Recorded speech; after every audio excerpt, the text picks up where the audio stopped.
Today, our film takes us on a dark journey, revealing how a young woman's boyfriend, along with his friends, brutally raped her. But the true story unfolds after this horrific incident. We'll discover how she transforms, adopting an immortal mindset. She knows no fear, whether it means losing a hand or even her life. She is utterly fearless and ready to unleash her revenge. Let's dive into the movie's story. The film opens with a sweeping view of a vast, desolate desert where towering rocks and rugged mountains dominate the landscape in every direction. We then see a helicopter carrying a wealthy man named Richard. He's arrived in this remote desert with his secret girlfriend, Jennifer. Richard is a married man, yet he maintains this clandestine relationship with Jennifer. His plan was to spend 2 days with her in this isolated desert region. Upon arriving at his private house, Richard's pilot greets him and discreetly hands him a potent drug. Richard then steps inside, and he and Jennifer immediately begin to get intimate, fully immersed in their romantic getaway. Later that night, Richard receives a phone call from his wife, who remains completely unaware of his affair. The next morning, Jennifer wakes up and begins to make herself some coffee. As she does, she notices 2 men standing outside a window. Both are carrying guns. Jennifer is immediately startled and calls out for Richard. Richard quickly joins her and explains that these 2 are his friends, Stanley and Dimitri. They've arrived 2 days early to join Richard for their planned hunting trip. At this point, Stanley starts staring at Jennifer with a crude, dirty gaze. Jennifer, feeling uncomfortable with his lingering stare, retreats into the house. The following day, Jennifer comes out, wearing a short dress, and shares a kiss with Richard. Seeing Jennifer's attractive figure, both Dimitri and Stanley clearly develop an unwanted interest in her. As evening falls, they all sit together, drinking. Stanley begins to openly flirt with Jennifer, while Dimitri, from a distance, uses his binoculars to ogle Jennifer's body. Jennifer then notices a packet of drugs in Richard's hand and asks him what it is. Richard proceeds to explain the drug, stating that it's quite dangerous. He recounts a story about a man who once took it and became so intoxicated that he cut off and ate his own leg, bleeding out and dying.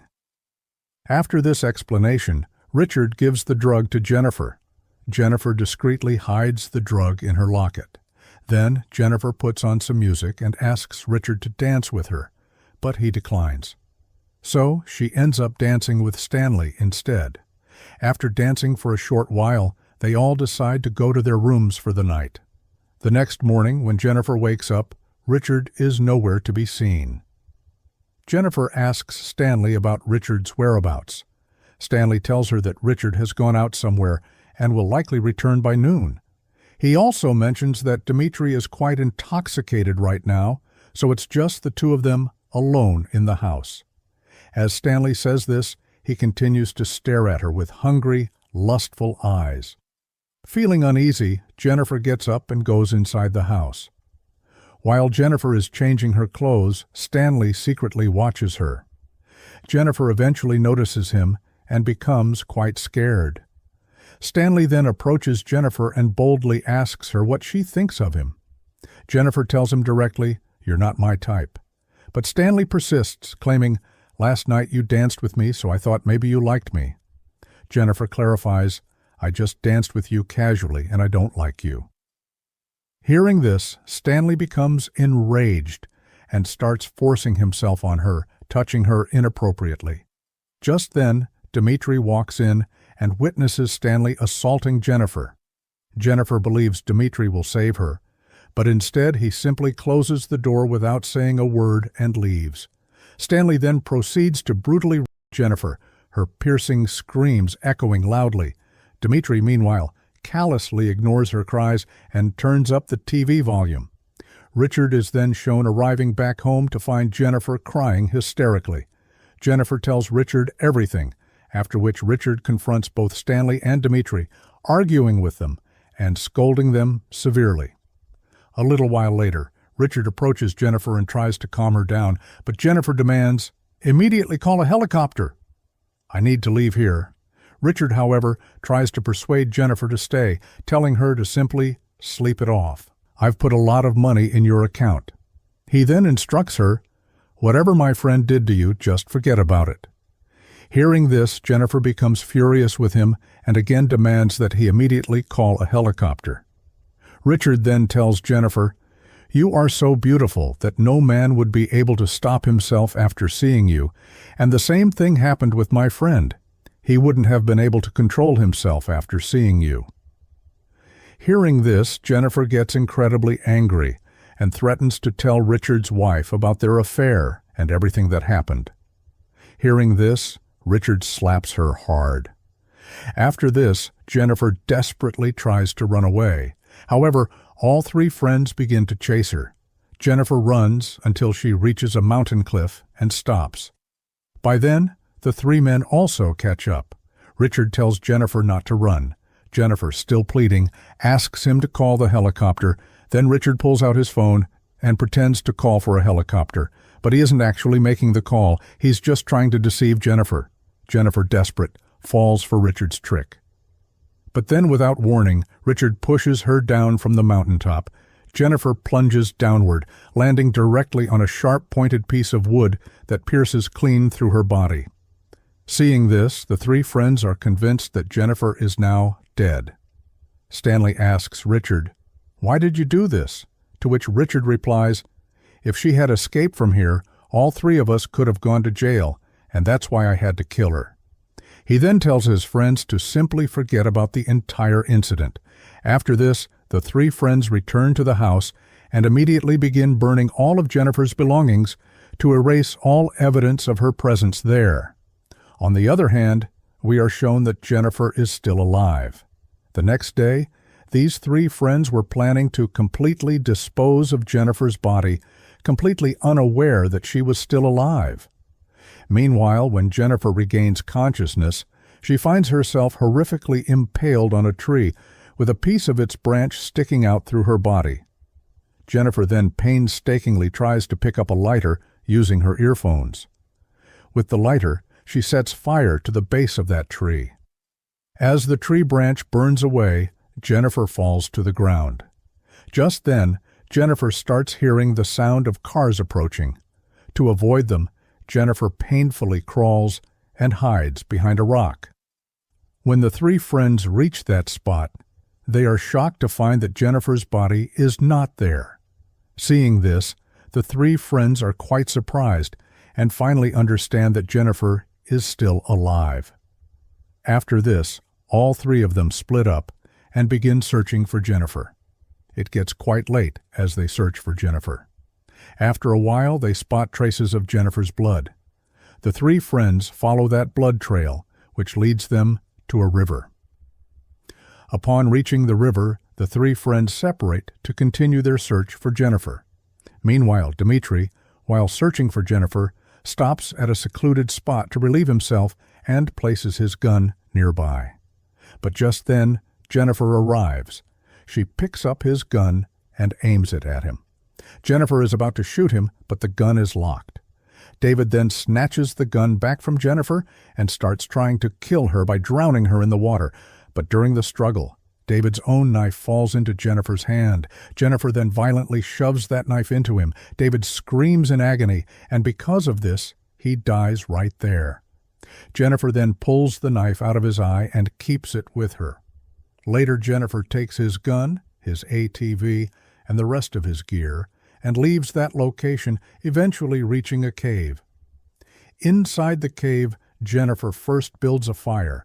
Then she starts checking David's bag. Jennifer finds a beer can in this bag and starts drinking it. Jennifer was in immense pain, so she takes out the drug from her locket that Richard had given her. Jennifer consumes the drug, and remarkably her pain subsides. After this, Jennifer, with incredible resolve, pulls out the piece of wood still stuck in her stomach. To stop the profuse bleeding from her body, she heats the knife with a lighter and applies it to her wound, effectively cauterizing it and removing the piece of wood from her body. The next morning, when Stanley goes to wash his face in the river, David's dead body suddenly floats directly in front of him. Seeing this, he gets quite scared and immediately starts running away. Just then, Richard also arrives. He pulls out the dead body, after which they fill the dead body with stones and throw it back into the river. Here, Richard gets angry at Stanley and punches him, breaking his nose, because Stanley's actions led to the death of their friend. After this, both of them set out to find Jennifer and begin searching for her everywhere. On the other hand, now when Jennifer regains consciousness and gets up, she finds that her wound is now completely healed. After this, just as Jennifer is about to come out of the cave, Richard suddenly appears there and smashes Jennifer's head with a gun, but this turns out to be just a terrifying dream. Jennifer then fully wakes up.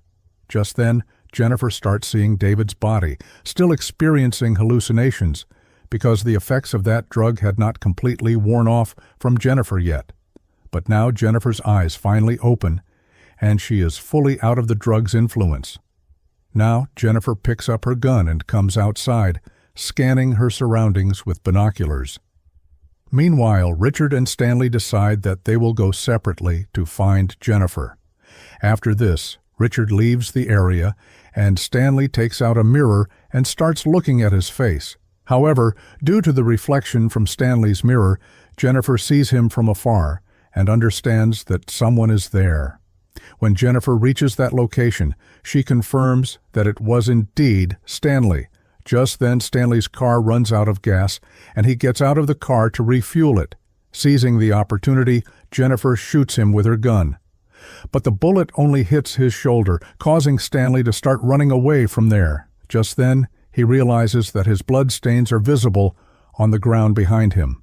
So Stanley takes off his shoes and uses his socks to cover his wound, after which Stanley runs away from there and hides behind a large stone. Just then, Jennifer arrives and starts searching for Stanley, but suddenly Stanley ambushes her from behind and tries to shoot her with a gun. However, that bullet only grazes Jennifer's ear. Now Jennifer starts running away from here, and Stanley begins to chase her. Jennifer intentionally drops some pieces of glass on the ground while running, and these glass shards get painfully stuck in Stanley's feet. Stanley removes those pieces of glass from his feet and gets into his car, continuing to chase Jennifer. But just then, Jennifer shoots Stanley, and because of this, Stanley dies.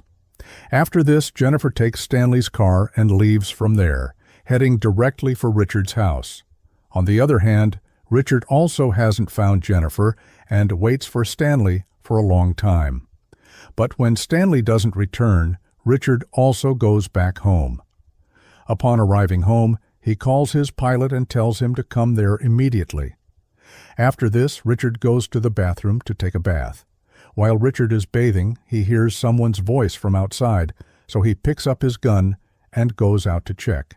However, upon going outside, he finds that there is no one there.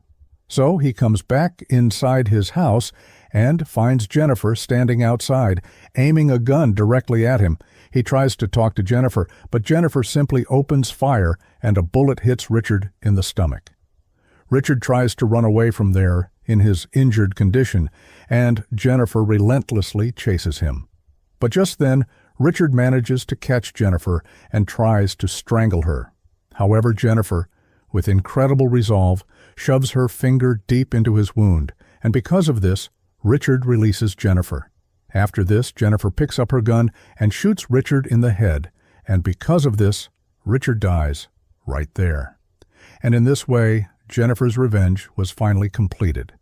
I hope you liked this explanation. If you liked this video, like the video, and subscribe to the channel so that you keep getting notifications of upcoming videos.